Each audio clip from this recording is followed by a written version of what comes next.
This one over here, this is Tim.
Huh. You guys ready? I guess my only question is, I can see Jim or Rick. I can't either. I don't know how to shift I'd like that. to see the other. On the top I'm right, looking at my face, Teresa. on the top right, there's a 9 buttons, well, like a keypad sort of. That's gallery.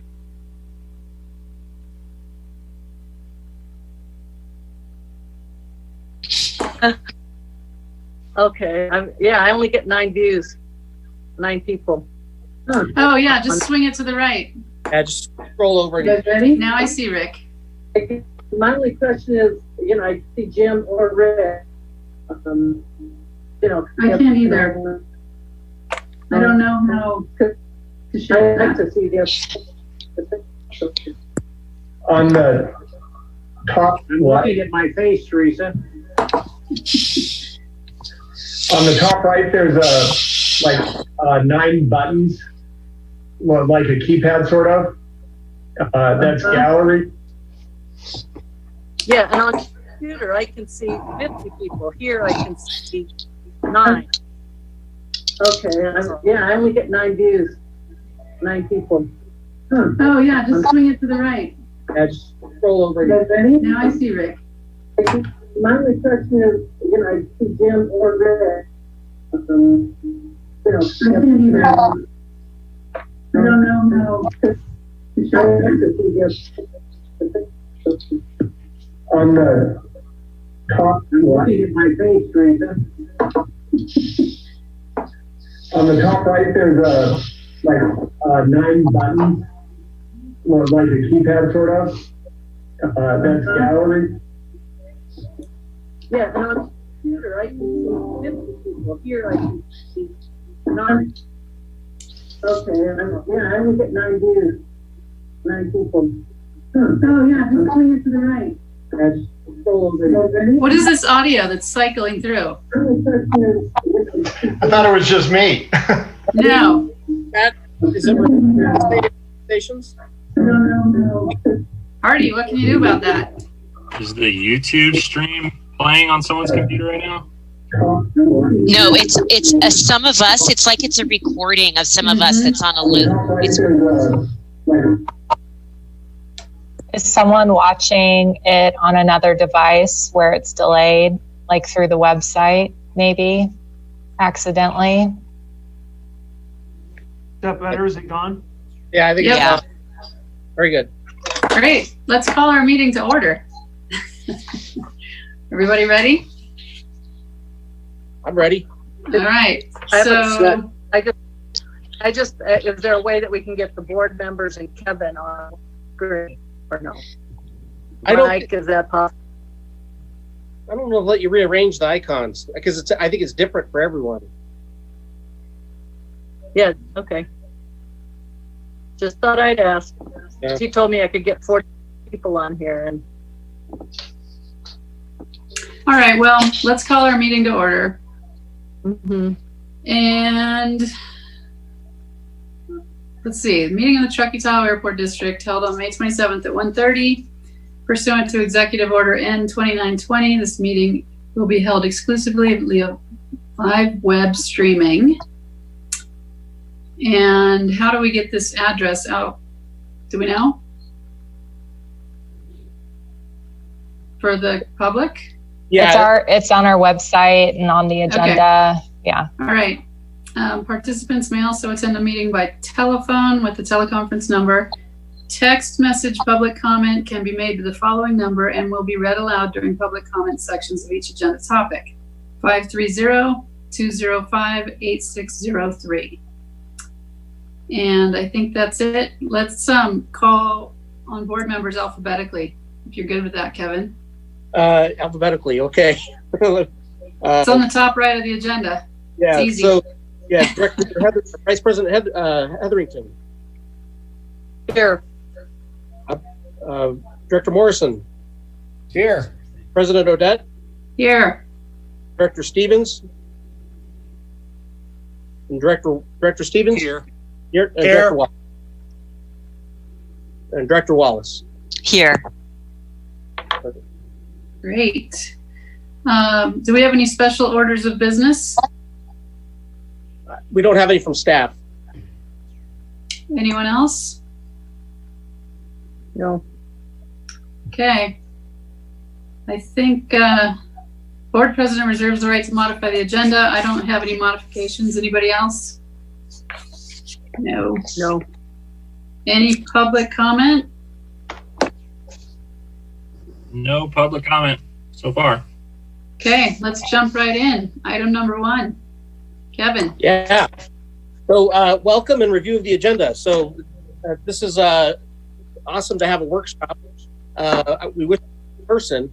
I will just put this out there that I just off of another Zoom call. This is my third Zoom call of the day, but with the area managers, and it does sound like multiple districts in June are going to start having in-person meetings, and so we may be to that point where we can get ourselves together in the boardroom, socially distant from a staff.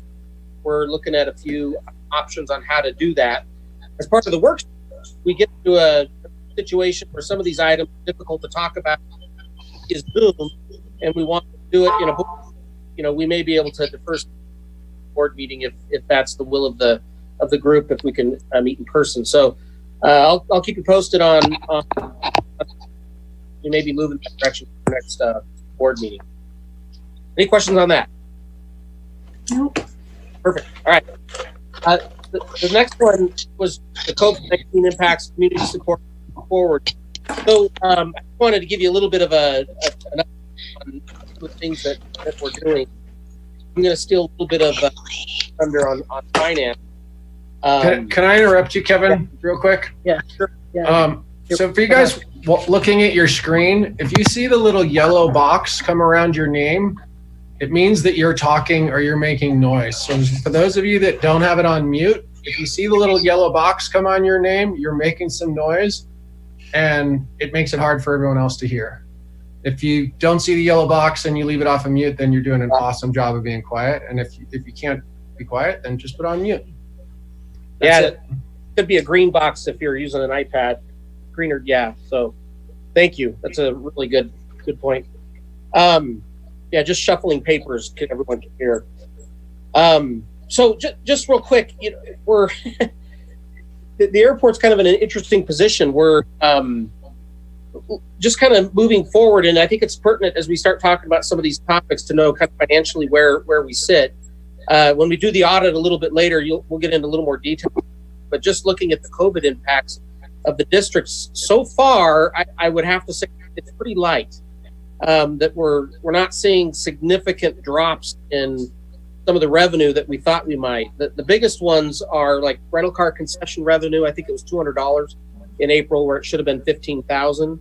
But the funny thing that we're seeing is because of having a pretty good January, February, our fuel sales numbers, which is a big portion of our revenue, are pretty average. And even May track fairly close to what we saw in May of last year, which Kelly and I thought was pretty interesting. Our 100 low lead sales are above last year for both March and April. And we think that's because a lot of people had a lot of time on their hands, and a lot of our local folks came out with the flu. We didn't have a lot of visitors during that time, but some of our local folks did come out and take advantage of that. The other thing that we're seeing, our TU fees are tracking pretty good. That's a couple $100,000 a year in the budget. Our tie down parking is down, and I already mentioned rental car concession. The other thing that was a topic of discussion with area managers is property tax and what may happen with property tax. The thought was that no one's expecting it to be as bad as the 2007, 2008 during the recession, although it could, if economic recovery doesn't happen like some are predicting, it could be. We did see a 6% drop in sales tax or property tax during that 2021, 2020, or back 2012 during that timeline, 2009 to 2012. So we won't know that for a couple of years. I mean, honestly, it'll take a little while to know if we're going to see any dip in our property tax coming in future years. So we'll want to watch that pretty closely as we move through the year. The airport is open for business, still are limited on services that we provide, at least with the terminal and the ramp. Most of the ramp services are up to pre-COVID levels with providing lab service and different things like that. Our meeting rooms obviously are closed. We don't have any meetings going on. Red Truck is going to be opening up here in June without outside seating in our seating area. We're getting that ready. We've had no COVID cases with staff. We're offering, we have lots of PPE. And our safety security managers done a great job of making sure we have plenty of PPE for our employees and their families. We've been providing it for their families too, just so that we can interrupt that chain if we need to have it there for hand sanitizer, masks, and things like that. Lots of signs, new hand sanitizer stations, twice daily sanitizing of the building. We need to get a little better at that, but we have a policy and are implementing that. We are offering testing, for our employees through our insurance. You can get tested in Kings Beach. And then also we may do antibody testing when that the science around that gets a little better. So that's kind of where our COVID response is.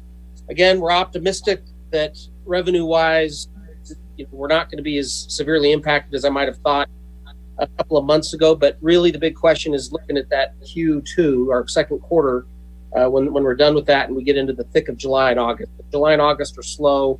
Those are big revenue-generating months for the airport, and we'll see how things go. Can I comment on property tax? Yeah. Just because I'm in real estate. Yeah. On March 16th, there were 99 active escrows in our MLS, and today there's 243. And they're going over list price to people that are moving here full time.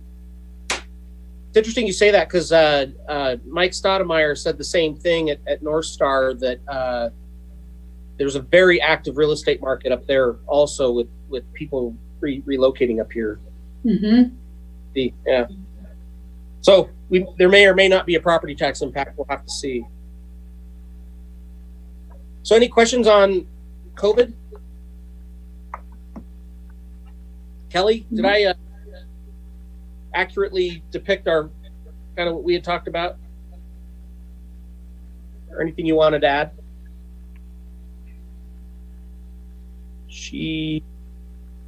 There she is. She's working on it. Hey. I've given the review of the finances. Anything that you saw that may be good for the board to know that I did? No, I would just echo really positive looking at the fuel sales. I looked at them again yesterday, like you and I were talking about, and they're actually trending even better than I thought they were last week. So April was funky, but I think we're catching up in May, and I'm hoping to see that continue. All right. Okay, that's it for item 2. I have a question about, because it relates to COVID in terms of the last board's meeting where we set up the 175,000 and how many people, and what's the projection on that? Sure. Hardy or Kelly, do you want to talk about that one? Yeah, we've only had, it's the same people that we talked about last month. There hasn't been any other additions to that list. So, how many is on the list? It's 11. That's Is that great. what no, sorry, 8. That's what we had, right, Hardy? That's what I remember is 8. Yeah. And then how much of that money have we used up of the 175? Or, that will be paid back later, but how much then? Just March rent? Just April rent? Yeah, it's only 1 month so far. So just 1 month rent? Oh, yeah. About, We've deferred some rent for these immediate months. Some of those folks have asked for different amounts of rent abatement, and we're going through those right now. But I know we haven't. If I had to guess, and again, we got to get the final numbers. there may be a third of that money that we may have committed to some folks that have asked for it. But people ask for different things. One asked for 12 months of rent deferment, and we said, no, we're not doing that. We'll do 3. And so that we're kind of laying that out. And then Hardy last week, he was working on a promissory note with Josh, so that we do a promissory note with each of these folks that we're deferring rent with the stipulations and the payback. But we can get you an exact number as we finish that. Does that sound right? So about 60,000 has been deferred in rent. I'd have to look at that. We'll get you that number, but I know we're not close to exceeding it, or I think it's not even half based on what I had thumbed through and was looking at those. Okay, if you can let us know. Thanks.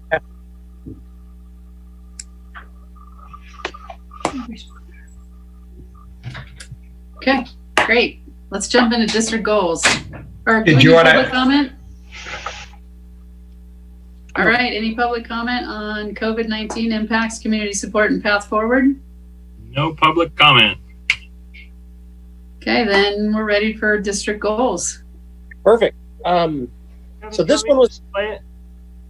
What was that? Do you want we me have to display it or no? Sure. Question. Did Rick have a question?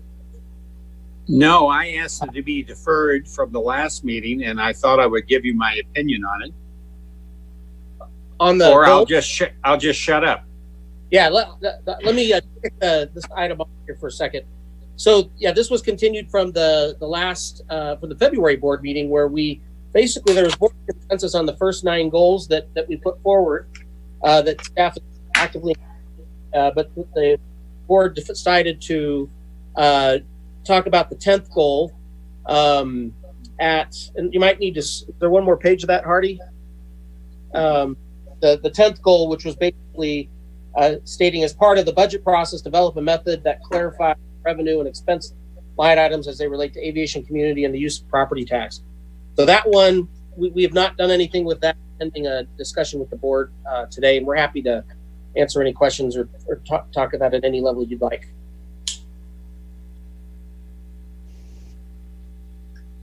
Okay, you want to go back to the grid? Yeah.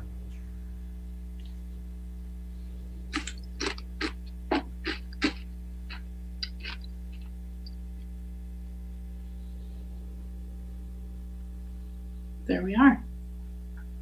Okay. Well, what do you guys think?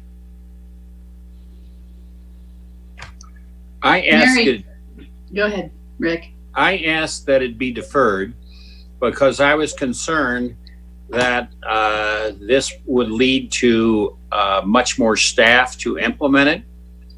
And if Kelly Wu can tell me that she can implement this goal kind of with the 3 levels of revenue and expense that we see on the financial statement, if she can say she can implement this in some way, shape, or form, that I would be in favor of approving the goals as written.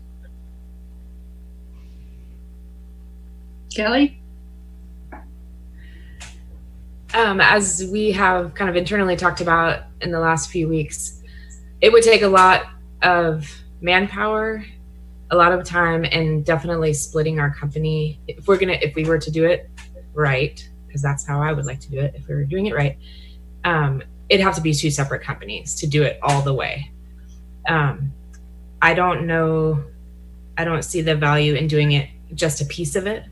It's not going to tell us anything that we don't already know. And if we're going to kind of go down the road of allocation, it would need to be everything, every invoice, every minute of everyone's time, everything, in order to do it the right way, is my opinion. And that would take a lot of time and energy to make that happen.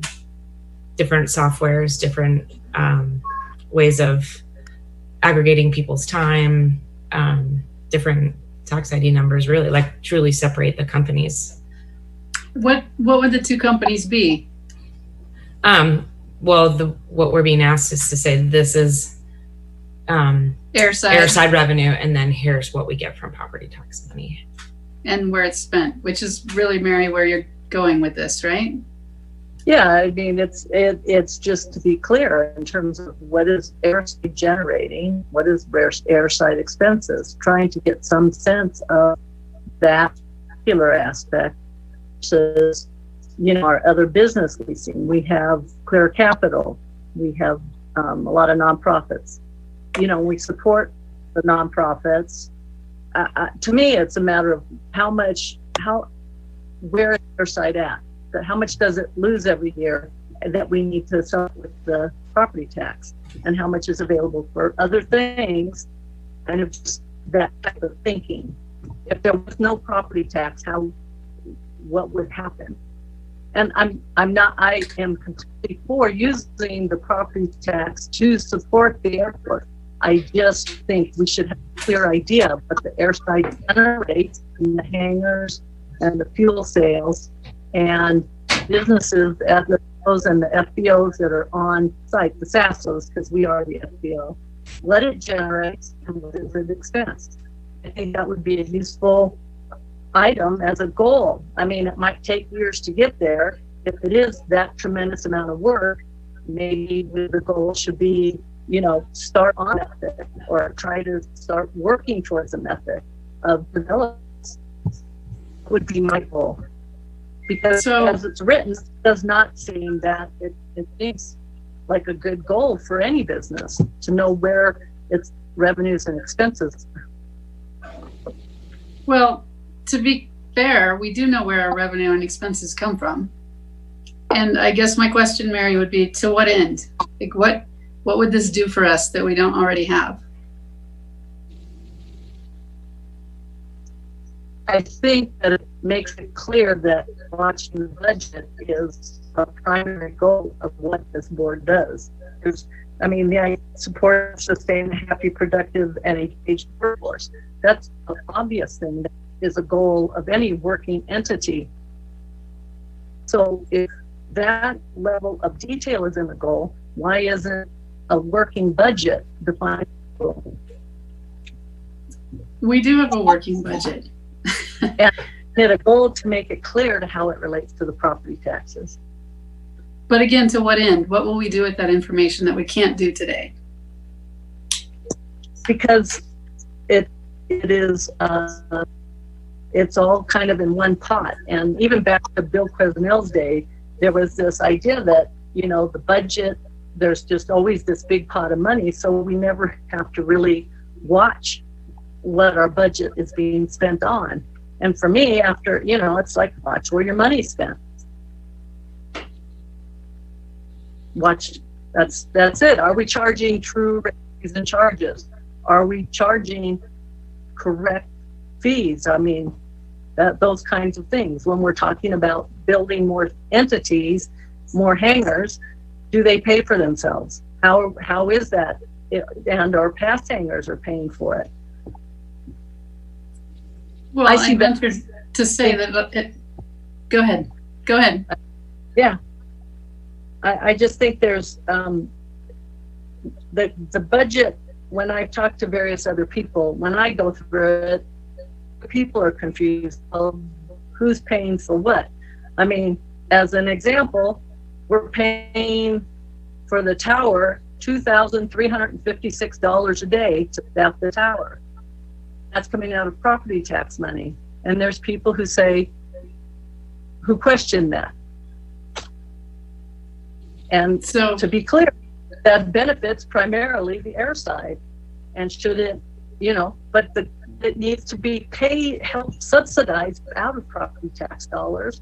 But if it's all property tax dollars, is that fair? Well, where do you think the property tax dollars should go, if not to the airside operations? Well, I think that there is a broad aspect of do we have concerns on these next couple issues? Should some of it go towards looking at alternatives for overflights so that the people on the ground who are experiencing overflights, maybe that, we're going to get into it on 1634 later, or the Cigna and the 1-1, that's going to cost money as well.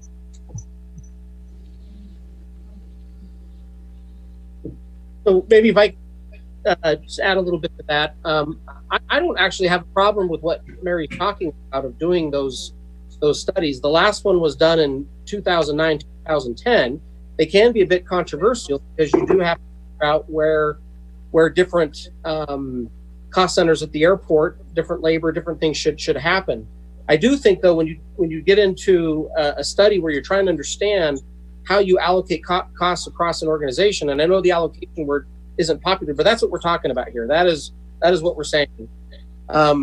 There's institutional and internal biases that we all have, and having a third party do that is really the best way to do those kind of things. And how those studies can be beneficial. And again, I'm not necessarily advocating for that study. I'm just saying where there was benefit is if you can come to agreement on how things are allocated, it does help you understand where your revenues and costs are, and are you subsidizing or are you not? But to me, that's really the only way to do it. I don't really see a path internally for us to do it as a staff without jiggering everything we do. And the last thing I'll add is I think our budget is pretty highly detailed and it is transparent. As you look at other budgets, ours matches all GFOA, Government Finance Officers Associations, California Special Districts Association. It meets all those criteria and more. And so I do feel like we have a transparent budget for what we do. If we want to get into that allocation thing, I think we need to look at an AMC kind of study like we did back in 2009. What was your old wording on it, that you had originally developed on this goal? The original wording? Original wording, and that's do you remember? Board book. Yeah, as part of the annual budget process, develop a method that clarifies revenue and expense line items as they relate to aviation, community, and the use of property tax.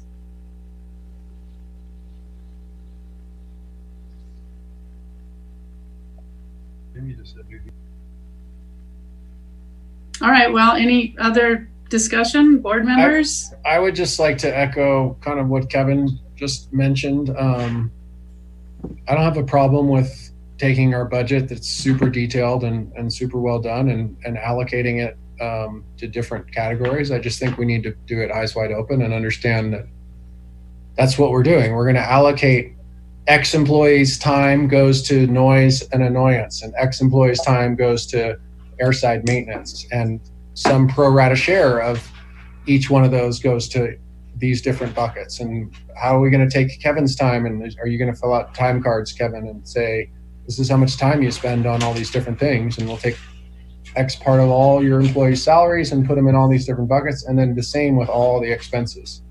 And I think, to echo Teresa's comment, to what end? I mean, Mary, I think what you're after is fair and valuable in that you're saying, this is how much it costs to run this part of what the airport is doing today. But we need to understand that is probably best done by paying someone to help us figure it out. It's going to cost something to pay that person. And it's fair, I think, Teresa, to ask, to what end? What are we going to use with the data we get? And is this a good use of our taxpayers' money to go pay these people to figure out what we're spending money on? Taxpayers' money.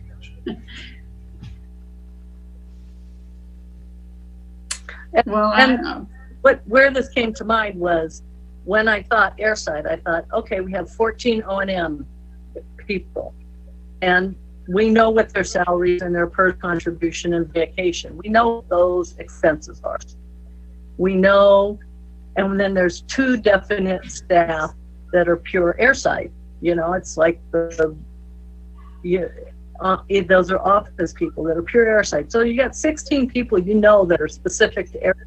If you were to just look at those 16 people and say, this is that part of cost, we know on the flip side, we know that there are certain people on staff who are pure community pay, their salary, their associated benefits. And, I kind of just wanted to start with the airside and say, okay, we've got 16 people we know are pure airside. And then there's a lot of people who do both.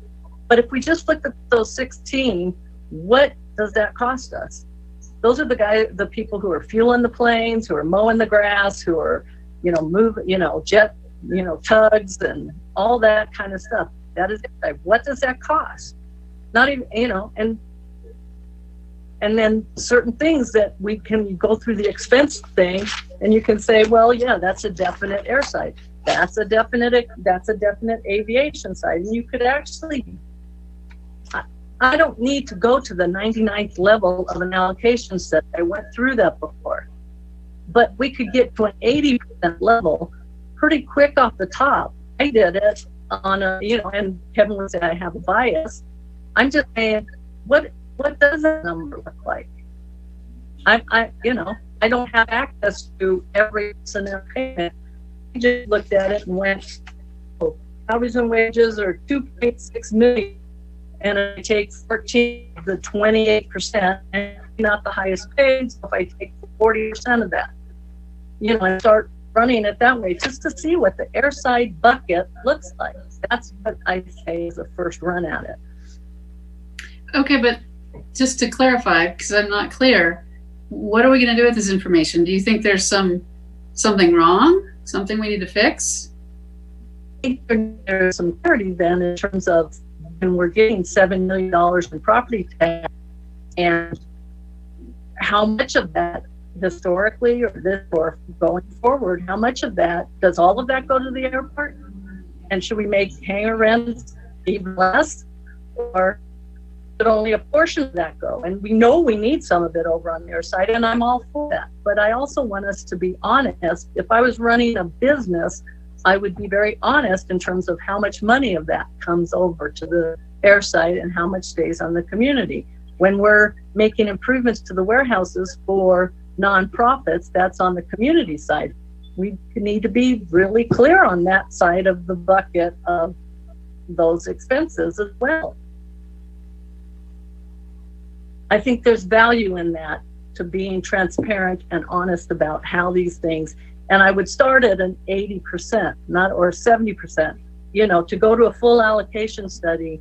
Yeah, it's going to be a long-term contract, and then there's always people saying, well, this and this and this. We went through it before, and I've looked at it again. So that's my thought behind it. And I think as a goal, it's something worth aiming towards, to be out there to the community to say, yes, your property taxes are supporting these nonprofits, but it's not supporting that. Because people are saying, I hear it all the time. I don't know if other people do. When people hear, people have problems feeling like their property taxes are paying for somebody's hangar. They're paying for somebody's fuel. I know that doesn't necessarily happen that way, but that's what's perceived in the community, at least in the community I run in. And by making it a little more transparent this way, that's something we could answer and say, yes, it's short a certain number of dollars, but obviously that needs to be subsidized, but it's doing these other things and it's being subsidized over there as well. Okay, editorially, I think we are transparent and honest with our budget and reporting, and all of that is open to the public. Mm-hmm. But I also think, in the 50s, I think we got the FAA charter to have an airport, right? And it was at some point back then that the ad valorem tax was allocated towards airside. Okay, well, ad valorem tax, we have a write-up from Kirsch that says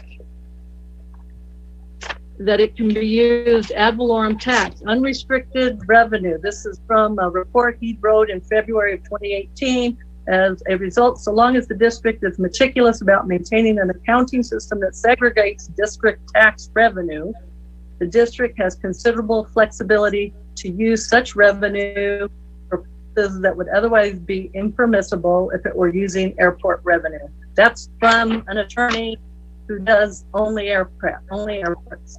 And so that gives us a lot of latitude in terms of how we spend our ad valorem property taxes.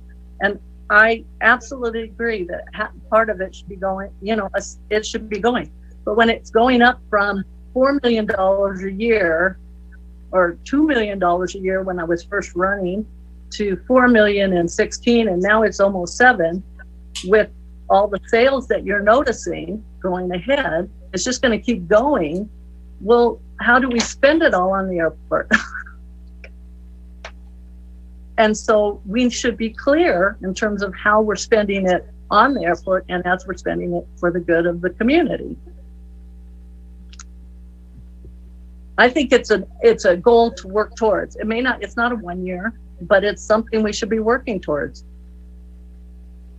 And I think that Kelly's already working towards it. When I see in the income statement where she's got the 3 categories under the different expenses, where she's already starting to think about it in terms of the airside, the administration, and AVCOM.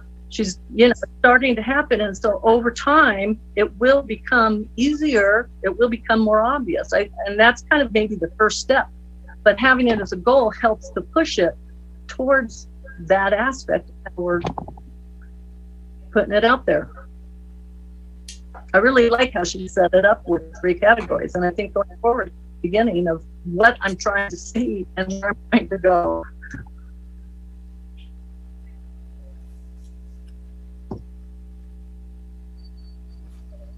Just throwing it out there, we've always had it in those 3 categories. We've just always been looking at the roll up. On the expense side, you have to break them that way so that everyone can look at their individual expense versus budgets. And I just also wanted to point out too that we all look at these expenses and revenues, and we look at the financials, and we analyze this stuff all the time. So I hope that there's no inference that there's something not right or anything like that, because we do truly look at it all the time. And it's not like, oh, well, are we going to spend up all this money, or are we not doing something right? Because we definitely do look at that stuff all the time, and we're very conscious of what we're spending money on. I believe you, and I agree that within our world, right, got 12, 15 people here. I'm looking at how it's perceived out in the community, and that's where I see it happen as a goal.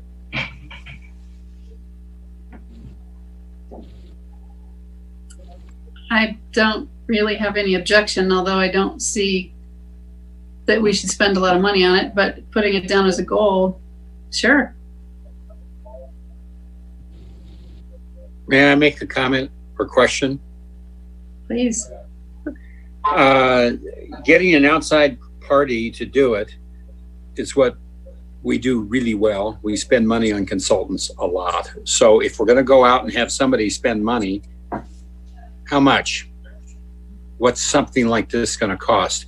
And in the end, some of this stuff is like, for instance, I think I heard Mary say that the tower is primarily airside.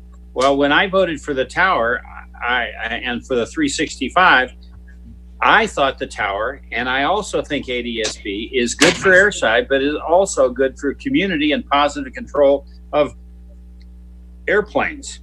So who is going to decide what percentage of the tower and ADSB is going airside versus community?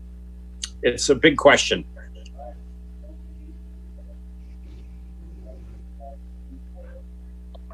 And then I guess my question to Kelly is, we've been doing this 100, 600, 800 separation all these years, but just rolled up, is what I heard you say. Mm-hmm. Correct. Yeah, that's pretty typical. You do a summary roll up for the board presentation. Well, is that something I can get access to for 19, just for interest's sake? It's up to you guys. It's not something. It's all public information. I mean, Yeah. we allocate. I mean, the three codes that we're talking about is our administration department, our AVCOM department, which is Hardy's department, and then Dave's department. So we've always code things there. We always have. But what we're doing now is we're just showing you that detail. That some like that, some may not. because now I got to add these things up and figure out where it's at, where we used to just aggregate it. But that's what we're talking about here. Well, so how about we leave this as a goal, and we understand that it's, you know, I'm not sure I want to jump into an allocation study. Maybe in 6 months or a year we'll want to go. I'm not wanting to jump into it now or spend money, but I'll be curious when, you know, because in the income statement, you know, you're starting to backfill those numbers, and you know, I would like to see as those evolve how it goes. I like it in there, and maybe I'd like to see it for 19, you know, a summary, and you know, I can talk to Kelly, you know, a query of under the expense line for employment expense or equipment rental, you know, where it falls out, you know, because you could query all 100, query all 600, and you could query 800, and that might be what I need. I could just quickly, you know, this, you know, as I read the goal again, I could make a strong argument that a lot of this stuff's already in there, and maybe with some enhancements to the narrative that we do every year, which wouldn't be that much work, we can clarify that. One thing I will say is that because they're really maybe board consensus, but I'd like to get some board consensus on it. What I don't want is to have individual board members calling staff trying to figure out, you know, how it's presented. I think that all needs to be done at the board level. That's just something I'd like to see.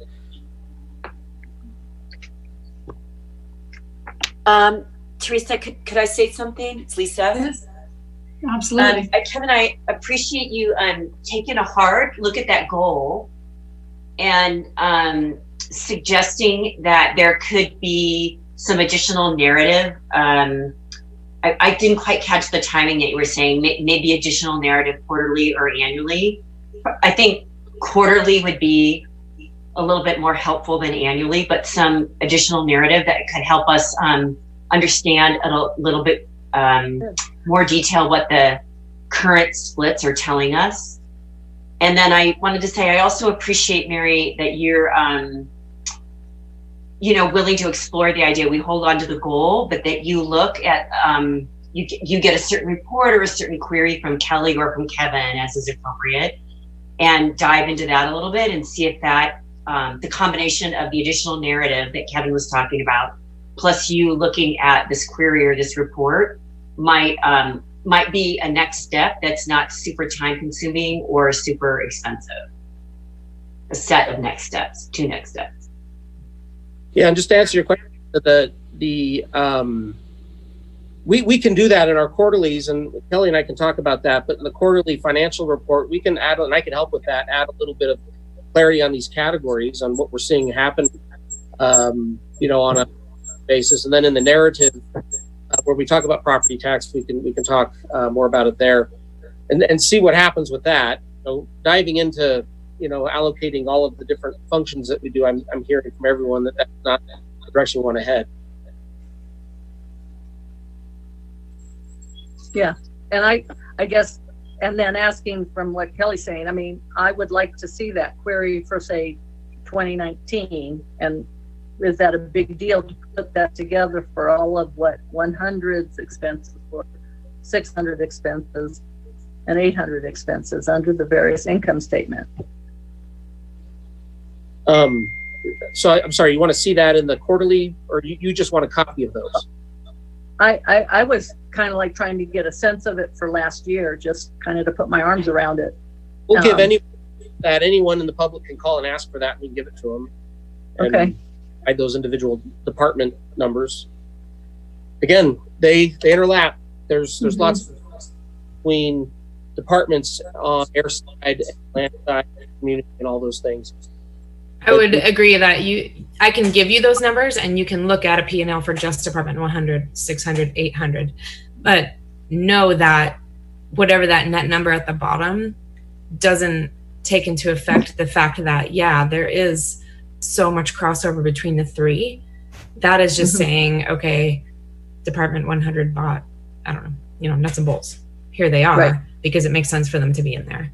But sure, right, there are many things that might be in 800 or 600 that do cross over, but the way that we're doing it now, we're just saying this is an expense for our company, for this department. So you have to keep that in mind. Just because there's that number at the bottom of Department 100 doesn't mean that it's not being netted out by the other two. Particularly for administration and AvCom. O&M Right. is a little more airside centric, but there's still expenses. You know, I would argue, I wouldn't say significant, but measurable, noticeable community expenses on the O&M side too. So Okay. what do you say of working towards this? Yeah, what about putting it on the goals? I would like to see it on the goals. Do I make a motion or to add that line to the goals? Yeah, we do have this as an action item, so you can take. I think from a staff level, we'd like some clarity on not just consensus, but you want this on there. Before taking any action, if there's a motion, make sure you get public comment.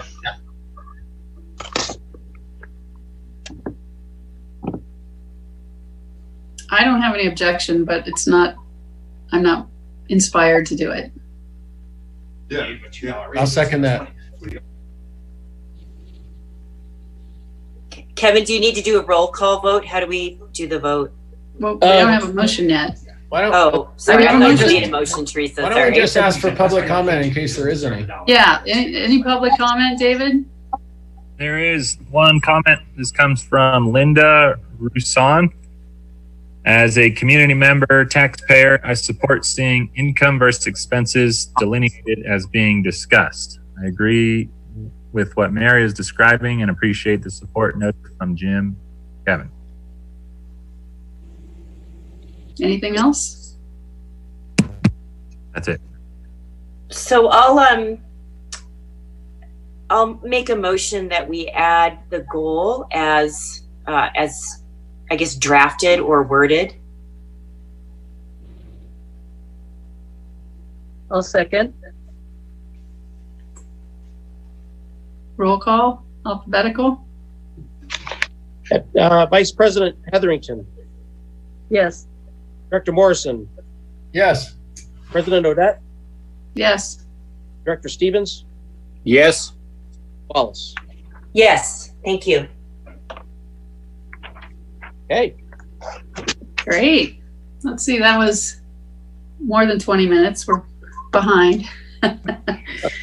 Let's see, flight procedure work and ADSB progress, 30 minutes. Mr. Bullock. Okay, thanks. I know we're busy. I'm going to do my best to get through this information in about 10 minutes, so we'll leave 20 minutes for the board. If you have more time or have more questions, we can move through it. I'm going to share my screen out, and if you want, raise your hand or stop me as needed to ask questions.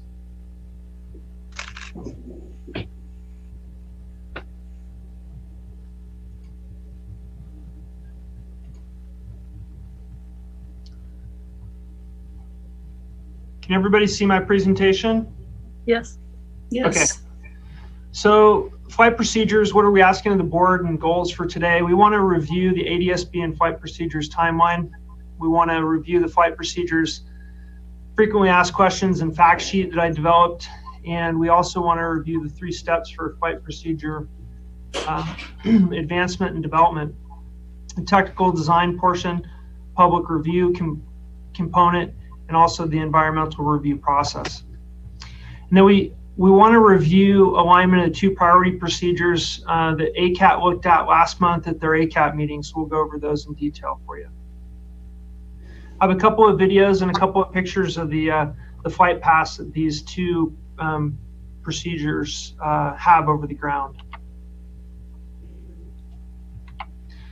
So here's the timeline. I just wanted to give the board an understanding of how the 3 areas of control, kind of the 3-legged stool that we've talked about, how those timelines overlap. So you have the control tower, ADSB, and flight procedures that work in concert together to bring a certain level of control to airplanes that fly into and out of the airport. They work in concert. Some of them work independently. For example, the tower works independently to some degree, but really we're hoping to implement, as the board's given us direction on that back in 2016 and 2017, to have this three-legged stool that controls aircraft through that trifecta method of surveillance, control tower, and flight procedures. So the timeline that I highlighted for you is really focused specifically on airspace, because that's what we're talking about today. The blue lines are really where the tower, after the tower was approved by the board of directors, we had to construct the tower, get FAA approval, hire the contractor, and get that started. You see the timeline for ADSB is quite a bit shorter. So it took us about 18 months to 2 years to get board approval and funding for that. Once it actually got funded, we went to bid, got the contractor. It's moving relatively swiftly, and we expect construction to start here at the Truckee Tahoe Airport in June, and in South Lake Tahoe Airport in June, with flight tracks being developed sometime in midsummer for aircraft flying into and out of the airport. So then you drop down to the airspace timeline. The airspace is a very protracted and long-term initiative and goal for all airports, for the FAA, for the United States as a whole. So the National Airspace System moves pretty slowly. What we've done so far, we did the Airspace Obstruction Survey, which marks all the highest points and things that would be the controlling obstacles for creating different procedures for the airport. We did a lot of airspace outreach. We created an airspace working group, and the airspace working group was comprised of local tenants, commercial operators, Surf Air, Wheels Up, NetJets, National Business Aircraft Association, local tenants, flight instructors. So we all got together in a room and reviewed all the flight procedures. So that happened back in 2018. Some of the recent occurrences in flight procedure, we had a procedure assessment done. There's a technical report on that. We had several FAA meetings talking about Truckee Airport's needs for the flight procedures. And we did a vertical guidance study. And so these are some of the things that are actively going on. The FAA makes routine changes to our procedures. So Jim and other pilots will recognize that the approach from the north just recently got changed a couple of weeks ago, all new points. We worked hard to make sure the alignment worked for our community, and I think we've been successful in that. So I just wanted to bring it to the board's attention that we are doing quite a bit of work on airspace and flight procedures, but it's a long-term process. We added in, Kevin and I wanted to make sure that we talked to the board a little bit about the development timeline and some of the disclaimers that we have based on the airport. We're a general aviation airport. We're subject to the FAA's approval for many of our flight procedures, almost everything we do. So we're making these timelines based on FAA and consultant guidance. So everything that's published on advisory circulars and direction from the FAA, that's what we're using to develop our timeline that we're providing for the board. We may need other airport improvements to make flight procedures viable at our airport. They may be vertical guidance. It could be other things, control technology inside the tower. And some of that may be required once we get in further down the line. Obviously, the FAA has to approve everything we do here from a flight procedure standpoint. We need advocacy with our elected and appointed officials in Washington, D.C., and the state of California, and the Capitol in Sacramento. So we need help to get that approved. The FAA works well under those circumstances when we have approval from the people that are elected. Again, noise and annoyance is a subjective, it's a subjective piece of what we deal with here at the airport, and we're not totally sure that every single thing we do will reduce annoyance, but by adding those tools to our tool chest and by constantly trying to combat it, creating additional flight procedures, surveillance in the tower, we have a better chance of reducing the total noise impact on our community. So we just want to put it out there that we don't know if any particular flight procedure will actually reduce annoyance, but we think that over the aggregate of trying to get a departure off every runway and an approach for every runway, we can reduce annoyance and disperse some of that. We also understand that every aircraft operator is different. So I'm watching a King Air come in here, a King Air 350. That's a certain type of plane that can use a number of different procedures. The airplane, the Cirrus that I fly, may not be able to use the same procedures, and jets may use a certain other set of procedures. So we understand that all operators are different. We have a diverse fleet mix, and that some of our procedures may not be utilized by all operators. So the implementation timeline that I've drawn out here for you talks about the departure off 29 and 11, and then it talks about arrivals to runway 29 and runway 2. You'll see the timeline for runway 29 and 2 are a little bit more protracted. It's widely accepted by all the consultants in the FAA that runway 29 is a very difficult runway for us to develop flight procedures to. There's a number of controlling obstacles, Martis Peak and others, that prevent us from having easy access to that runway in an aircraft. There's energy management issues, there's terrain and obstacle issues, and there's airspace issues between Reno and South Lake. So that the timeline's a little bit longer on those arrivals. On the departure side, we think we're pretty confident. We've done a lot of notional work to develop the departures for runway 29 and 11 that I'll show you here in a second.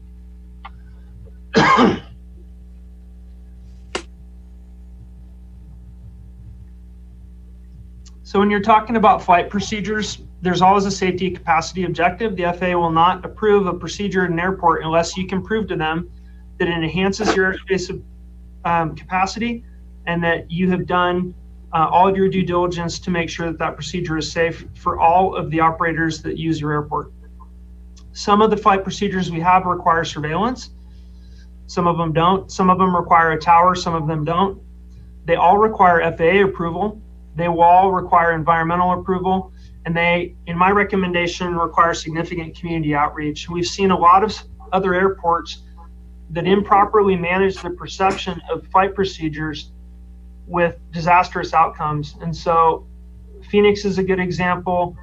Orange County is a good example. San Francisco is a good example of what goes wrong when you don't adequately inform your community about what you're doing with flight procedures at the airport. So where are we today? Currently engaged in the flight procedure work. We have options that I'm going to show you in a minute. ADS-B is really integral in this. And frankly, we've focused our attention on getting ADS-B approved with the board, approved with the FAA, and installed at the airport. So that's what we've been doing, is really focusing on that initiative. Our fiscal 2020 budget has allocation for flight procedure work. So what we're asking today does not require the board to make any sort of motion using funds we haven't already allocated. So the runway 29 departure is basically a westbound departure. The aircraft would take off to the west, would climb on a runway heading, make a slight left turn, and then go to a pre-existing point called Cigna intersection, which is out by Lake Spalding. The departure off runway 11 would be an eastbound departure, climbing left turn over the backside of Glenshire, with another left turn over Stampede Reservoir or the top of Boca, and then over to Truck intersection, which is our most common waypoint that we use for the departure phase of flight here at Truckee. Other procedures that we've engaged on are visual procedures, noise abatement procedures, or ad hoc procedures that the airport develops and then publishes. So I'm going to show you this video. I hope it works and we can all see it here. This is the runway 2 and 11 departures.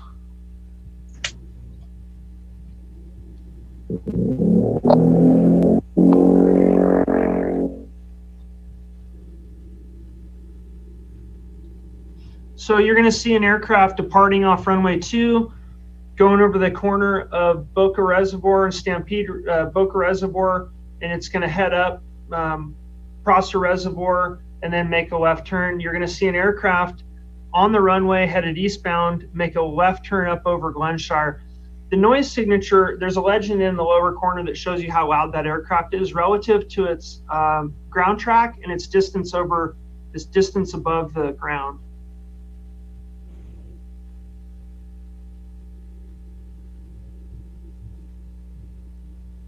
And this is a citation. Yeah, this is a Citation 550, which is our, I think it's our 550, which is our design aircraft based on the master plan.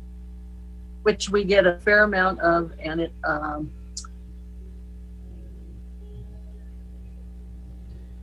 it's a jet.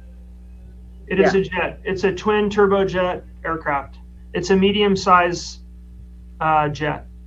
So that's the departure off runway 11. I'll show you some pictures in a minute. I flew this departure yesterday, both of these, and I have some pictures for you.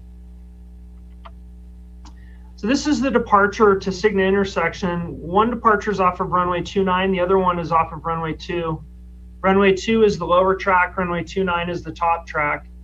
And I'll show you some pictures here. And basically the aircraft's gonna fly westbound, it's gonna fly runway heading, cross the runway, cross the interstate, make a left turn, gentle left turn, it's about 25 degrees to the left, and then straight over to Cigna intersection. One of the challenges with this procedure is that the faster an airplane flies, the wider its radius of turn is. And so that is a function of the speed of the aircraft, not necessarily the type of the aircraft. So if a jet was turning at 180 knots, its turn radius is going to be way up over Tahoe Donner. It's not necessarily going to be the same turn radius as my aircraft. So we have to be aware that while you do design a procedure, the procedure is within a certain containment area and not necessarily a specified ground track. So if everybody understands that, then the track is wide because of that fact that the plane may be within that container.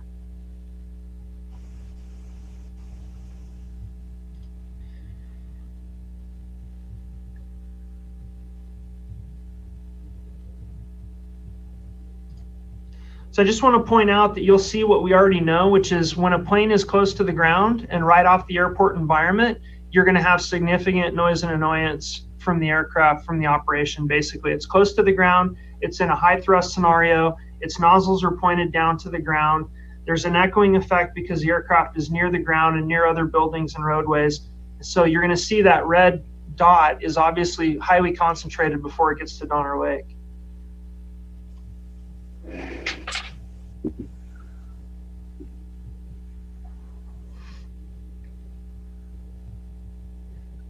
Now I'm just going to pause it right here. One of the biggest benefits from this procedure is that those aircraft are ultimately going to the southwest. Most airplanes that leave here are going to the Bay Area, or they're getting tied into the en-route structure to the southwest of the airport.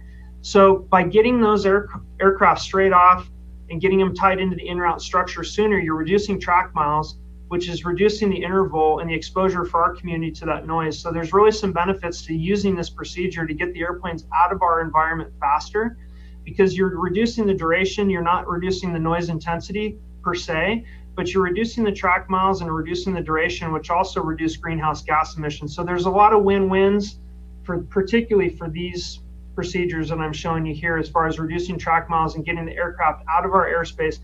When you transition an aircraft out of the airspace quicker, you also build capacity within the system, which allows us to reduce holding and tighten those entrails to get the airplanes down onto the ground faster.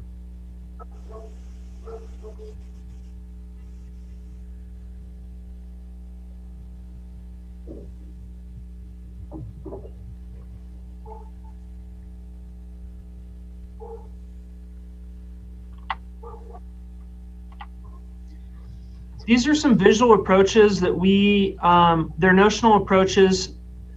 Can everybody see where my cursor is up here? Yes. That is actually completed. So that's the alpha to runway 11. That procedure is actually in use and published today. So I flew this yesterday. And then all these others, we're thinking they're going to be visual RNAV approaches, which means that we need the tower and we need surveillance to put these into play. So those are also notionally designed.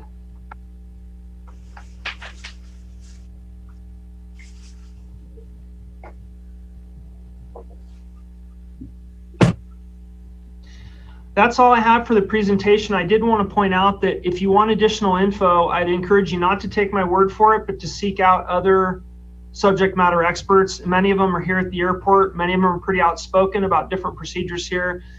Lee, Chris Barbera, Tim with ABCX Squared, who's our airspace consultant, and then Cynthia Gibbs is back to work at BridgeNet. She's a longtime consultant for this airport, and she's also the head of the San Francisco Roundtable, one of the most knowledgeable folks in our industry. And then our tower manager, the new tower manager, Larry, Mark Covey, or myself, or Kevin. I put together a technical library, so if you really want to dig into the facts, you can find all your info there. And that's what I have for you. So Hardy? Yeah. If I, real quick, just what we're asking the board to do with this information, goes back to, maybe go back to your first slide, is we wanted to review the flight procedures and the timelines. And we also, you notice we put some disclaimers in there. Those are things we've talked about for years, but we kind of put those all together. But just as Hardy mentioned, we've already had some success with that that approach to 1-1. That when I was in ForeFlight looking there, you know, that it was there, which is awesome. So we've had, you know, we're starting to see a little bit of success. So we wanted to review those in the timeline. We wanted to review the just answer questions. Then the third point there is review the 3 steps where we have technical design, public review, and environmental review, and then review these 2 priority departures, because those departures are kind of the thing that we consider priority and that we've been working on, which is primarily a 1-1 departure. We think the 1-1 departure is really important because right now the tower does not have the ability, because there's only really the Truck 4 departure, and that gets assigned from a computer in Hayward. So the tower, if somebody files an IFR flight plan to depart Truckee, that goes through the tower. The tower doesn't help them find another runway. So if we have another 1-1 departure, as well as some of these others, then we'll have more tools to move jets to various different areas of the district. So kind of what we're saying is we want to start talking about these departures publicly, do some public outreach on them, do some environmental review, and keep moving them forward. And we're interested in the board input on that. Did I capture that correctly, Artie? Yeah, thanks for the summary, Kevin. I just wanted to point out, these are the pictures, and I'm going to do this in 30 seconds. These are the pictures of the procedures, because I don't want the board or public to think that because we found a new way to, get out of the airport without flying over anything, because the airport is surrounded by homes. And so the pictures you see now are going to look much like the pictures you see when you fly over Prosser or fly over Sierra Meadows or fly over Glenshire. I just wanted you to be aware of what you're going to see out the window. So this is the Cigna departure. This is coming off the runway. This is flying the Cigna. This is looking out the left wing. That's rodeo grounds in downtown Truckee. Cigna departure looking toward Donner Lake. Coming up on, that's Coyote Moon Golf Course. Cigna departure again. That's looking at Bennett Flat, Tahoe Donner, Coyote Moon. And then here is the Cigna departure at the top of the ridge, looking over off the right wing toward Tahoe Donner, the top of Tahoe Donner, and then the lower portion of Ski Slope.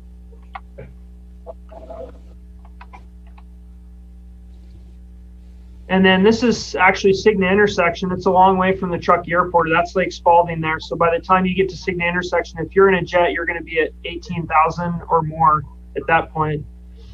This is interesting. This is a 1-1 departure, and I was flying a Cirrus. It was actually really hot yesterday, so the aircraft wasn't performing real well. But I came off the runway and made a left turn, intercepted the departure, so you can see the quarry off the left front of the aircraft there.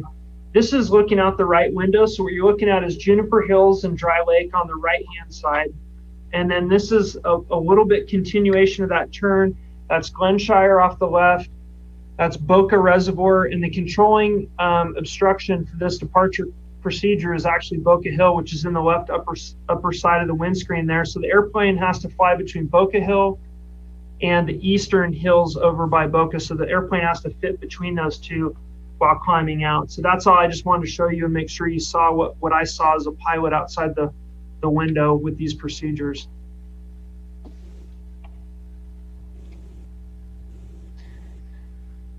We have a lot of momentum built up, and we can keep that momentum going. I think the public outreach portion is going to be significant. And I did assemble a timeline, and I talked to several consultants who can help us accomplish both the public outreach and the environmental review portion. I think the environmental review portion will be pretty simple. It'll be a CAT-X, a categorical exclusion, or some other study work that will end in that same conclusion. So I don't think it's a big process on that front. Teresa, I had just a couple of clarifying questions. Sure. So Hardy, you ended those comments talking about the public outreach and the communication, and I am just interested in your thoughts about that. And second, on the environmental compliance, is it only state environmental compliance, CEQA, or do we also need to go through a federal environmental compliance? There is the federal portion and the NEPA portion as well. Okay, great. Yeah. And then, I'm sorry, I'm not totally remembering if the timeline that you had addresses any of the public communications, but I think I'm equally interested in just your thoughts on when that could really start, and any preliminary thoughts you have on what it would look like, what the outreach and communications quote unquote activities would be? Yeah, I did put it in the timeline. I think from our previous experience, from the time that we engage, start publicizing the meetings till the time that they're concluded would be maybe in the 2 to 3 month time frame. And then for us to gather all of the information and aggregate it into a format that's acceptable to the board and really present it would maybe be another month. So 3.5 months or so would be that portion. We still need to understand how much and what involvement the FAA wants in this, and sometimes they can protract that process. But I think we're looking at somewhere in the 3.5 month time frame. And I think my recommendation would be, if you're gonna move forward, I would wait until some of the restrictions got lifted, so we could have semi-public meetings or some meeting where we could show exhibits in front and put maps up and talk to different neighborhoods. I do think it would be pretty comprehensive though, like we did before, maybe 6 or 7 or 8 neighborhoods around the airport. Yeah, great, thanks. And then there's some pretty easy to sort out alignment with the public noticing of the CEQA and the NEPA, with the more, you're talking about a much more robust communications process than the regulatory docs require. But yeah, and I really like that idea, and just would maybe ask you to consider the same way that we've done, for example, just as one example with the master plan, there were multiple times and ways that the public could interact. It wasn't just a single 2 or 3 month period. There were several different times. Yeah, I'm glad you brought that up. One of the success stories many airports have had recently is they essentially develop a website where all the procedures and all the information resides, and so public can kind of hit it. I guess my point is that technology has really allowed airports to reach people on their schedules and their time frame and their location, particularly with the restrictions we have now. But agreed. And I do think we would try and engage a consultant for both portions, on the public outreach side and also on the environmental review side, because like you said, the timelines with the environmental review are pretty stringent and pretty structured. And so we would want some help walking through those. Thank you. Any other comments, questions for Hardy?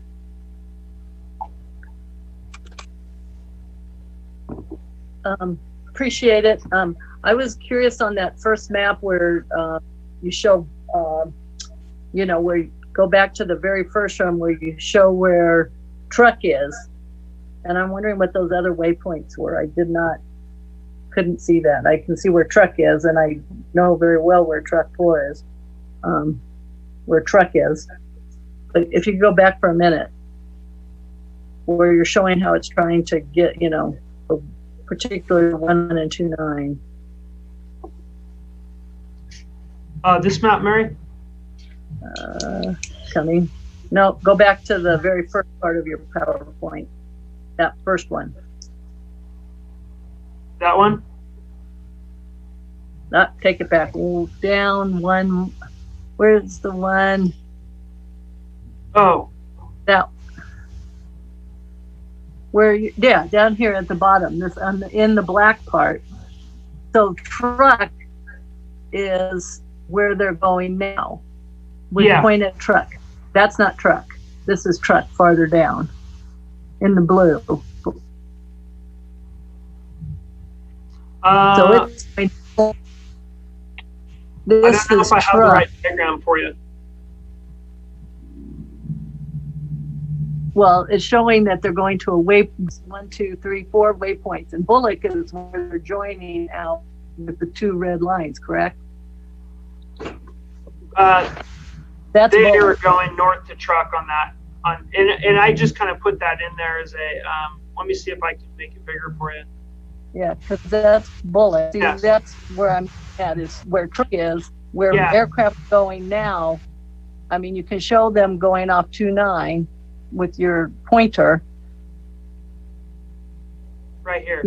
They're coming off going, No, but they're not doing that. They're going off to truck. So they're going. Truck is kind of up here where my cursor is a little bit.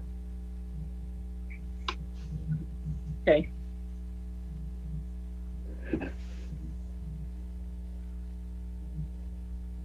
I'll bring out that other map later. Okay, thanks. Okay, you got it. Because I'm thinking that's truck, because it's showing Bullock is where they're going to. And so it's notional. Yeah, right, it's notional, and truck intersection is north of that. So we just wanted to get a temperature of the board. Do you want us to start the public outreach process? Are these alignments something the board is interested in doing? Are we ready to reach out to the public and show some of these tracks over the ground and some of the pictures and do some public outreach on it? And is that something we think we want to start moving forward with right now? I'm in favor of moving ahead with it to, you know, I mean, you have the VFR, IFR, you know, in bad weather, you can't use certain you know, I understand all that, but I think that the idea between the three-legged stool of the tower and the ADSB and the charted procedures was that we would distribute aircraft, you know, since we all accrue the benefits of having people fly in here, we also should accrue the costs.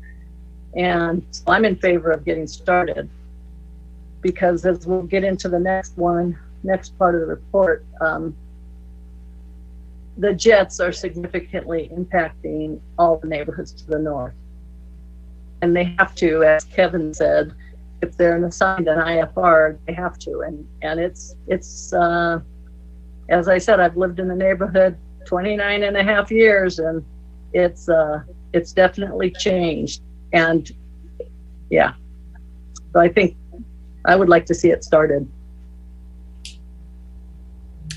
It seems to me to be a good idea to get started, but I'd like to hear from Jim as the only pilot on the board, if this is a good thing, the way we want to go, the best way to go.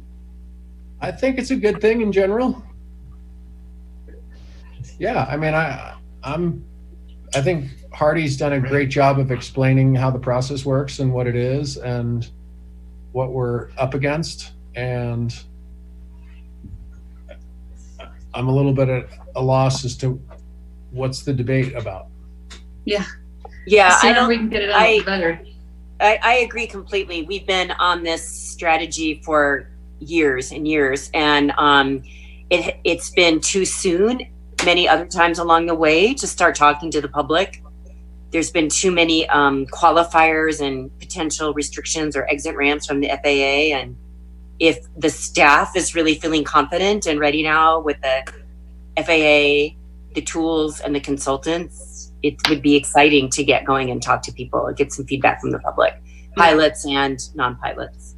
This is the third and final piece. So the first two were what we were engaged on financially. Whole sphere, everything was engaged on the first two, tower, ADSB, and then now the final is the flight procedures. So thanks for the insight, and we'll certainly keep the board up to speed on what progress, and we'll launch and try and get a plan together and present it in a way that makes sense and get it checked through the board before we take off on that. And Kevin will engineer all that. And I think Lisa actually summed it up pretty well. We've been talking about this stuff for a long time, but we're now to the point where there's light at the end of the tunnel. We think it is time to talk to the public about these. Say, hey, we're going to launch forward with these. Just as Hardy had mentioned, you know, the new arrival that was published, that's kind of part of this effort that actually got charted. And so, yeah, it's time to start doing that. We wanted to make sure the board knew where we were heading. We'll get a communications plan together and then kind of let you know when this is all going to happen. I agree with Hardy that we have to be able to do this in person.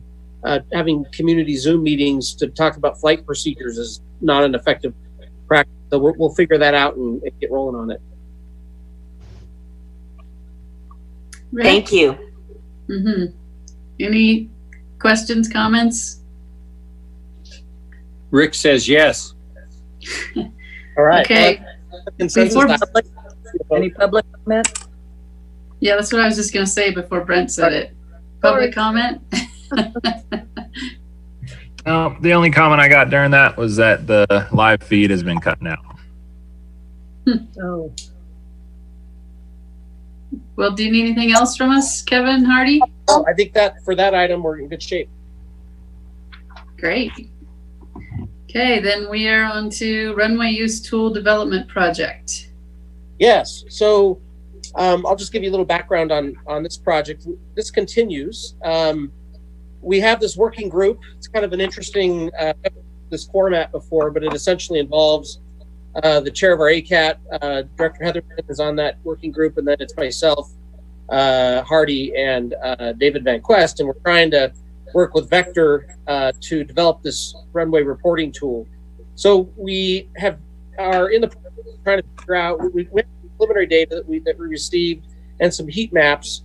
What we're trying to do is take that data and isolate it so that we can do it by runway. And the other thing that we have to know is wind data, because right now all we have is all the airplanes and the areas they flew over and what the heat maps look like. But we really want to know during calm wind conditions, what was utilization when pilots had the opportunity to select different runways, and what was the utilization at that point. And so we want to work with them for about another month and a half and come back hopefully in July and be able to show you what this reporting tool can do, and it's the tool that we'll use biannually to kind of show at the end of each season of the winter season, summer season, be able to show the board and learn what runway behavior has been like. And so as you can see, some of the preliminary data showed some increases. Obviously, we had a 30% increase in traffic, or 29% between the two reporting periods. There was some additional utilization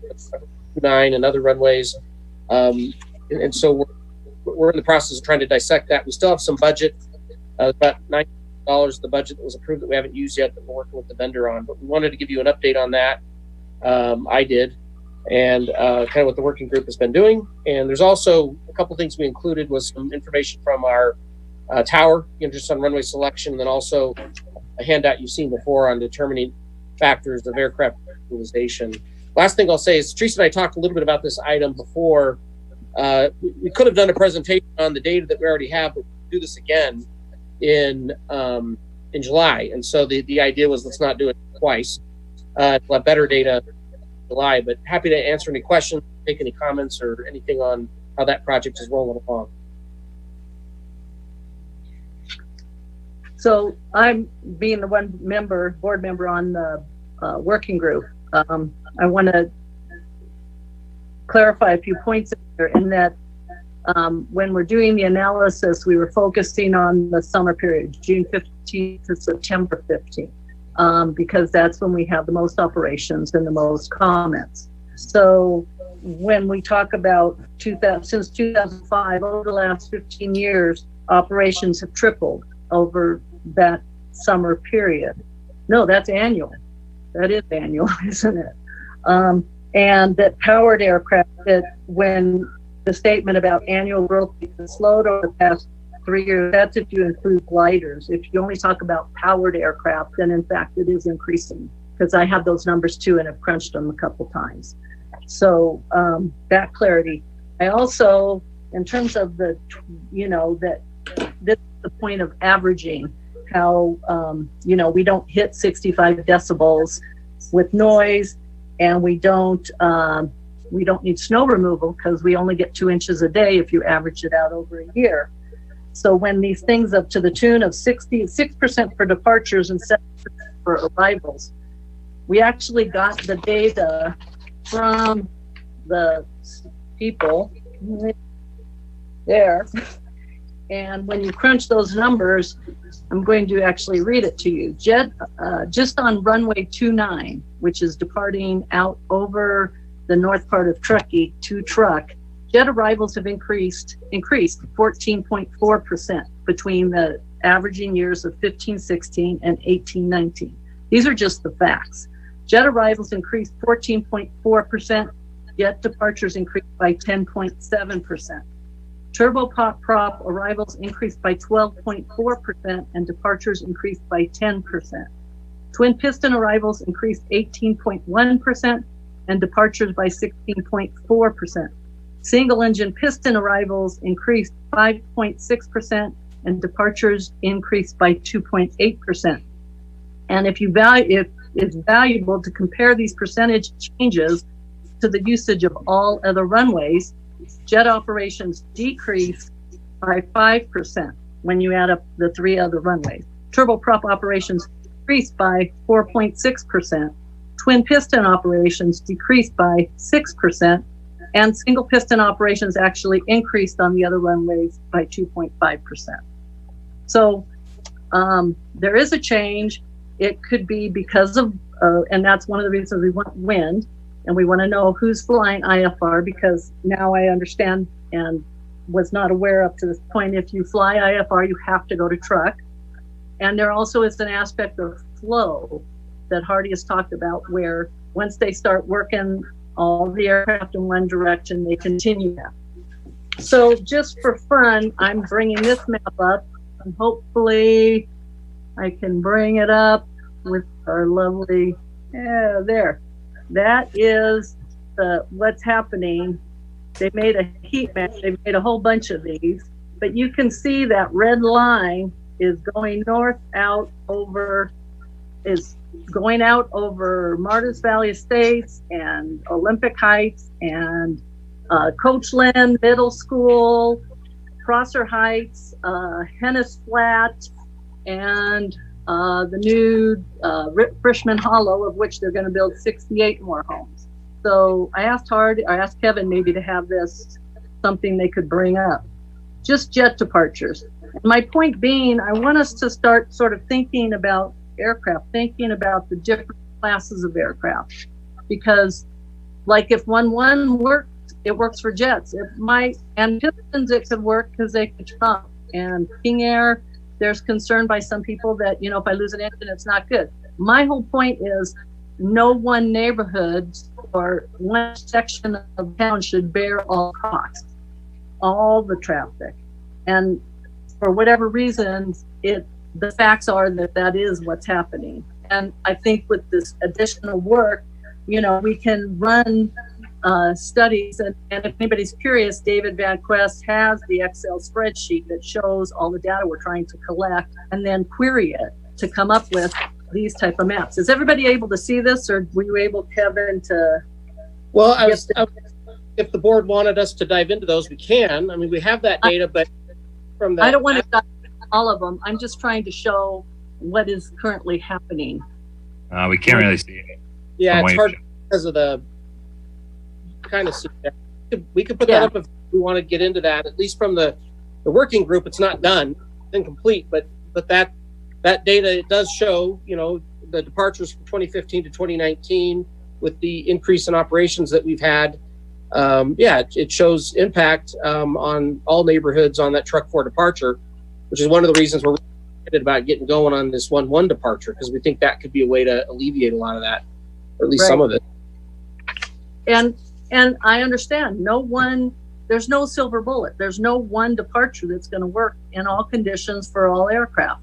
But what I'm looking at is how do we expand our tool chest, as Hardy phrased it, to share it, to distribute it, not to funnel it, because that's essentially what's happening, particularly with the jet traffic.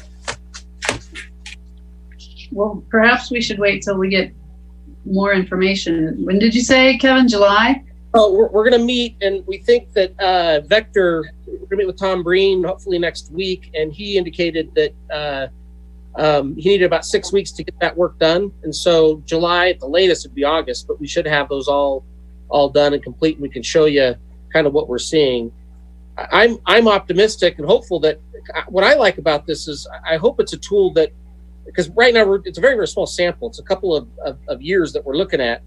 But from what I see, being at the airport every day and being in my truck and watching runway selection utilization, what the tower's doing, they're getting better and better at moving airplanes to calm wind runways during calm wind conditions. And so getting this tool developed the right way so that it tells us to answer the question that was originally posed, and then moving forward, I'm really excited about, you know, what I think it can do. So it's just getting it finished with the data that we need. It's awesome. And this is not done. I mean, no other airport, and that's why we're working with Vector to create it. You know, nobody gets this granular level of detail. which is fine. You know, there's nothing with that, but we just need a little more time to finish it. Okay, so we'll just hold this one over until July or August. Any Yeah. other questions, thoughts, public comment?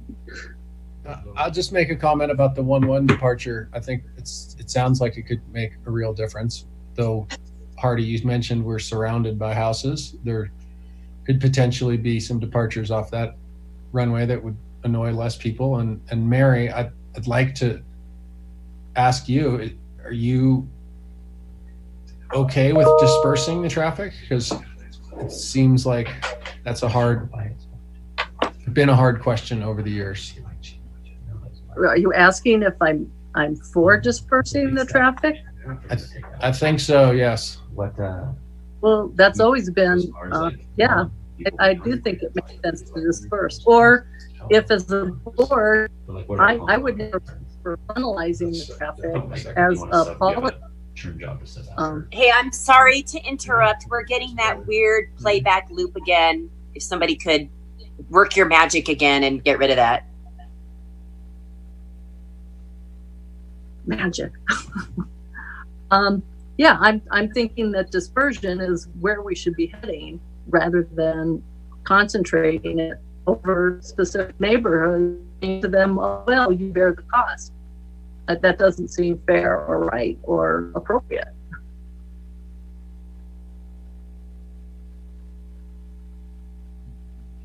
Okay, well, I think that the 1-1 departure could be really beneficial to a bunch of active users that are down at that end of the airport. I think that you all need to understand that the prevailing winds don't support 1-1, so it'll only work in kind of unique, often calm runway conditions, which are a lot of mornings and a lot of times when 1-1 does work. And what else can we do besides do our best to try to come up with more options and see how those work? And they're not always going to work, and they're always going to be. I said that. I agree completely. There's no one magic fix because we are surrounded as the airport. I would, go ahead, Mary. Sorry, I didn't mean to interrupt. No, it's, so it's just to share that with everybody so it seems that we all share in the benefit and the cost instead of just telling the certain neighborhoods or primary homeowners, too bad. That doesn't seem like we really say that. I wanted to mention, if anybody has the inclination, it was really great to fly it again, and I would recommend come jump in the plane with myself or Jim or anybody, and we can get you up there flying these, because it's a very unique perspective to look out the wing and look down at the community, and we can fly what's existing and we can fly what's proposed, and it'll give you a real spatial orientation of where we are with the airport and these procedures. So I would just encourage everybody to take the time to reach out. I'm happy to take you flying or get you aligned with somebody that you want to go flying with and look at it that way as well. Which, when we're not COVID, I'd be very much interested. And then I love all planes. I think it's a hoot, so I'm right there. Not you, Teresa. I know you're not going to go up in this little airplane. Yeah, not unless I'm medicated. I think all right. So we don't have an action item here, right? And we already asked for public comment. So let's just dovetail into alternate runway preliminary analysis report. All right, let me talk about this real quick. So if you remember, back a few months, we asked Mead and Hunt to give us an alternate runway plan to look at the alternate runway that we considered back in 2013 as part of the master plan. So before we sent you the report that basically describes much of the same things that we found back in 2014 when this was looked at before, and essentially was why it was originally dismissed back then. And part of our goal with this analysis was to see if anything changed, to talk to the FAA design folks, or the consultants that work with those people, to kind of see if anything has changed. And essentially they're telling us not much has changed. There are options for us to do it, but we don't necessarily see a path for any federal funding at all. And there are some geometry issues no matter where it is. And there's one comment that maybe we could shift the runway farther to the east towards the mountain, but it's still not going to change these approach and departure corridors and some of the geometry issues that essentially needing to make modification to the existing two runways. And so we bear the cost of construction. There'd also be some cost associated with reimbursing FAA for any loss in use of the existing runways. We tried to schedule some time to meet with the airport district office in San Francisco. They would not meet with us on it unless it was included as part of a master plan. And so that's essentially what Mead and Hunt recommends at the end, that if we're interested in looking at this at a much higher level, that the best time to do that is when we do a full airport map, or we do our master plan, or redo our master plan, which we'll actually start that in about 3.5, 4 years. We'll be updating the master plan. So happy to answer any questions on it or take that you have on this particular report. Well, Jim, you and I were on this master plan ad hoc committee way back when. And as I recall, we decided to shove it because of cost. And we really didn't go any farther than that. Do you remember it differently than I? I mean, I just remember that we looked at it and it was prohibitively expensive due to cost, and we didn't feel, or I'll change that and say I didn't feel like we were going to see much benefit from an extreme amount of cost. So it just seemed like a non-starter to me. Yeah, we looked, extending 220, but we could only really get it to 5,000 feet. And so, this one being 6,300 and moving it 500 feet, 1,000 feet to the east is an option.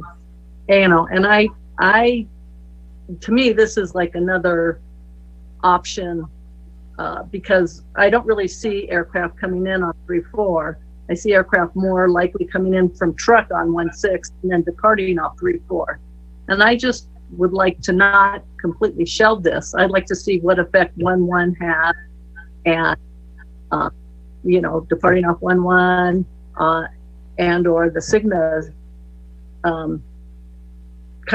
I don't want to throw out this baby with the bathwater. I think there's possibility in it. It gives more options to pilots in certain wind conditions.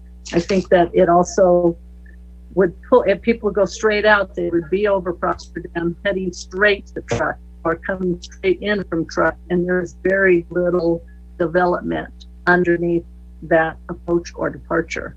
So I kind of would like to keep this kind of live in the background.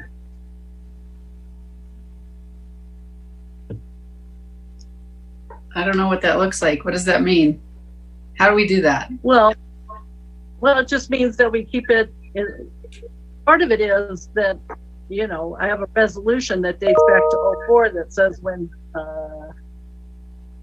when proportion of jets exceed 15%, the total count, the airport district shall initiate the airport master planning process. And we're definitely above 15% and have been for a few years. And this was a resolution before I was even elected. And I'm wondering, do we start master plan process again to try and think about getting it on the ALP? With the end result being building this runway? Possibly. So do we have any action item on this, Kevin? I'd just like to make a couple comments. From a pilot's perspective, Mary, I think that it would work to have a long runway that you could take off on without wind or weather. But whenever there's any wind, and we could do a simple study to figure this out, the wind almost never blows to favor either of those runways. Typically when you're landing on 2-0, there's a southwesterly crosswind, or when you're landing on 2-9, there's a southwesterly crosswind. I mean, occasionally we have wind come in from the north it doesn't usually come in from the northwest, and it almost never comes in from the southeast. So it seems like to spend $25 million on a runway that can't get used when there's bad weather, the FAA would say, no, we're not going to support that. And I think that's what Kevin's telling us. And so I'm happy to keep talking about it, but I'd like to do the research to say either we looked at it and here's how we looked into it and it's not going to work, and use that as a benefit to the community and them understanding that we're seriously considering it and we've looked at it, or prove us wrong and say, here's how it can work.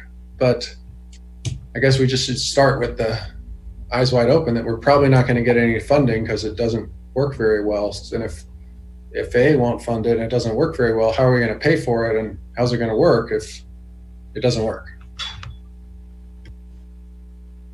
I guess I'm looking at the funding that we get every year, and this could be 5 years away, and we could develop a war chest for it, and we could bond for it and build it. And if we are trying to do something, and one and these other departures can't happen, then it's another arrow in the quiver potentially of distributing aircraft overflights over some places that there's little to none development.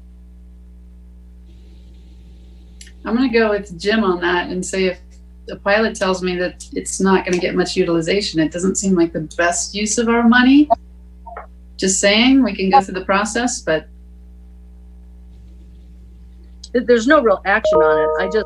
It's kind of like, it's the way that it's written. It's like, and as I'm recalling with Jim, it was like, oh, that's too expensive, or, we really can't go there. I'm just saying, keep this in a back pocket. It happened, we're not taking direct action on it, but don't throw out this baby with the bathwater, because it could solve a lot of the overflight issues if, in fact, the wind, which is part of that other study, if it proves it out in certain conditions and certain times of the day, it might do something. That's all I'm asking is don't throw it out. Don't say absolutely not. okay. Any other board comments? Yes, we haven't discussed the other option of extending 220, which is in the airport master plan, and extending it would cost $10 million, and the FAA would approve, would pay for 90% of that. They wouldn't pay for the taxiway, but I think that when we're looking at this, we got to look at both options. Yeah, just quick follow up with that, Rick. The FAA will fund 90% of the reconstruction of both Gulf and 220, which were scheduled in 2024, 2025, right in that timeline is what they're telling us. If we have the option per our current ALP port layout plan to widen it another 25 feet, 50, so 100 feet wide, same as our main runway, and then we have the option to extend it. They won't pay for the widening or the extension, but we can include those at the same time at a fairly probably cost-effective price, because they'll already be, all the mobilization and everything on the other project will already be there. So that's definitely something we can look at as we approach this reconstruction of 220. And as we mentioned, that is on the ALP, and then maybe what Mary was saying is when we redo the master plan in 2025, all these ideas could be discussed. I mean, you can bring up anything you want at that time. So I don't know that we would ever remove something or put something on, at this point. All this paper was trying to do is give you, and I think it's very accurate, even though it doesn't paint a very easy path to do it, but it's accurate. I mean, it follows every, it paints a good picture of what the federal process is to get approval for a runway like that. We should just be realistic about that. So, which I think we all are. So. And so when is 220 scheduled in the pavement management plan, the 24 and 25? Yeah, 24 and 2025. And that's a $10 million project to reconstruct Gulf and 220. And so far they're telling schedule for that. So it's possible we would have a 1-1 departure and maybe a Cigna departure developed by then. And it, Yes. hopefully, and then we'll see if that helps to distribute some of the jet departures, and if we can train, and work the different approaches and departures. Yeah, with the so 5 runway and 100 feet wide, we may get some more utilization of that runway. Okay. What do you think of that, Jim? Extending 2-0? I think I'm totally on the fence. I think it's a great idea. I just think that over the years, we are really uncertain as to how much of a difference it'll make. Yeah. And I think it's an expensive idea. Well, how much would it'll make an incremental difference? I would guess we'd be $4 to $5 billion into the widening and lengthening of our own money.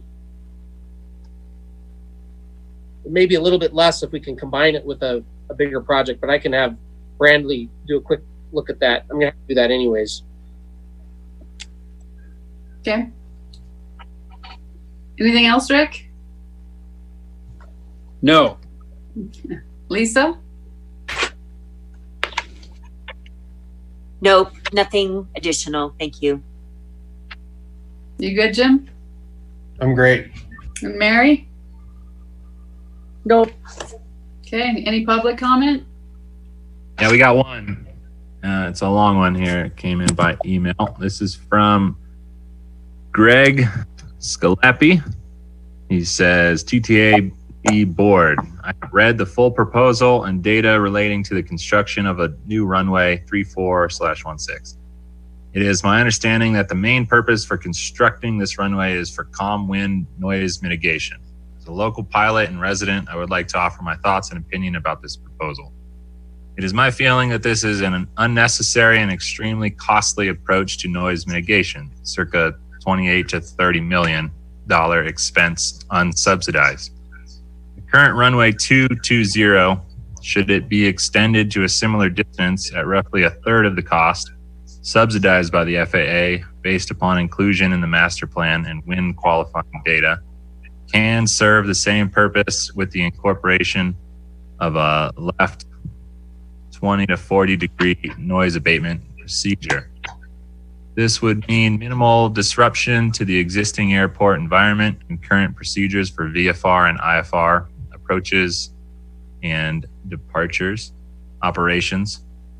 These comments are only in the context of calm wind noise abatement departure operations only. There are many other reasons 1634 at its proposed length would not work for heavy jets in a high and hot environment and create a dangerous visual approach pattern, be it left or right traffic for 3-4 due to terrain. It is also my opinion that there are other measures that can be taken to reduce noise off of 29 that have not been implemented. These include restricting certain types of aircraft at noise sensitive times, more community outreach and pilot incentives beyond hangar counts to fly quiet. Thank you for hearing my opinion. Thank you. So just as, I mean, the extending 220, the idea was, I mean, the best you could get is 5,055 feet, unless you're going to dump a lot of fill off the end of the runway. So the difference of 1634 was potentially 6,300 feet. It's a big difference. Okay, we'll keep it in the mix. We're not throwing it out with the bathwater. There you go. Thank you. Okay, then I think we're done with this and we can go to potential land donations and acquisitions. Zipping through these items. So the first one, I was not hold of Art Chapman, but that one may not be an option, or may not be, well, let me back up. So there are two land acquisitions and donations. And again, when I say donation, I'm talking about people donating land to us. We don't donate property as a FAA titled airport. But these two that came up was one, the parcel, and maybe Hardy, can you put up the first map? It's the Soaring Ranch to TTAB donation. I'll show you this real quick, but I don't think this one's an option anymore. So you can see the little map that I made, and it's got that 8.7 acres. Originally, it said that the town didn't have interest in having property donated to them by the Soaring Ranch. Like maybe that's changed. I'll confirm that, but I think right now we don't need to worry too much about that. I felt like it would be better if that was public ownership than to stay in a private ownership if there was no other public agency that wanted it, and so I raised that issue. But I'll defer that to a later date. With the town. Any questions on that one from the other one? No. Okay. So Mary has a question. Yeah, are we being asked about? I mean, is it something they're asking us to take, or is it off the table or on the table? Well, it sounds like, and Rick was able to tune into a meeting, but it sounded like the town of Truckee was going to go ahead and take that land donation. Okay. Yeah, 2 weeks ago, the town council was working on financing, and Soaring Ranch committed to give them not only that parcel, but the one on the other side of 267. Great. Yeah, I think the town ownership is much better than us owning it. That's where it should be. So hopefully that'll move forward. The second one is a little more interesting, and this is very cursory, very just conceptual, but I wanted to get it out there. The land trust had approached us, and if you look at this map, you'll see that little red kind of funny shape there, like the head of a chicken a little bit when you zoom in. Hardy, can you put the mouse on that? Does everyone know what I'm talking about? Kind of over right by the Truckee River there. Yeah, right there. Yeah. So that parcel, there's a sign on it right now that says coming soon, nothing. So the land is looking at acquiring that, and had talked to the airport district, approached myself about our interest in participating with them to acquire it. Then the airport land use zone D, it may have some residential potential, which is what we'd like to not have as much of that in that D zone. It's got significant development constraints, but other stranger things have happened. But just putting a question out to the board, if you'd like more information on this, or if you'd like the land trust to come and talk to you about it, and this fit with our open space strategy. So.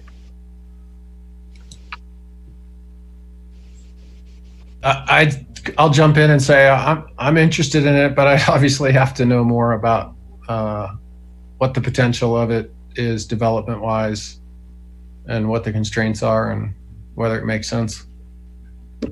I met with Perry Norris, and the original, or the owner, had a development map on it where you extend East River Road into the property and have lots of lots.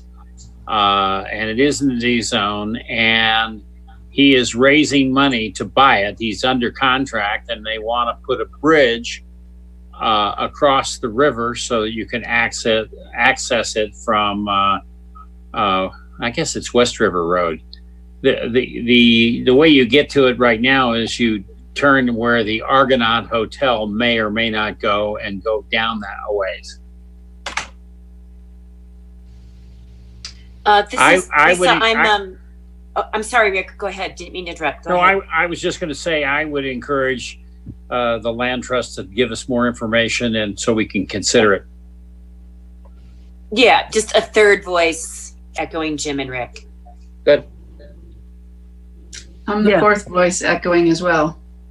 Yeah, unless more information, it's hard to know. Okay.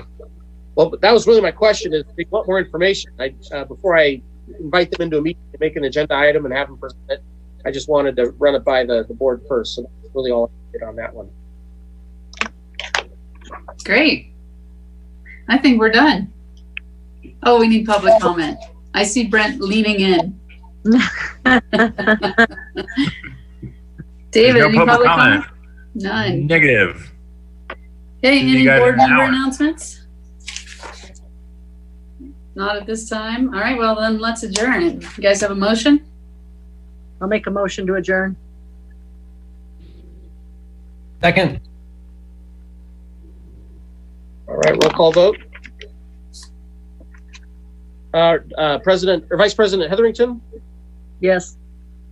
Director Morrison, Yes. President Odette, Yes. Stevens, Yes. Wallace. I couldn't get off mute. Sorry. Yes. All right. Don't forget, you got 4:30. Okay, Yeah. you got an hour. 60 minutes bio break.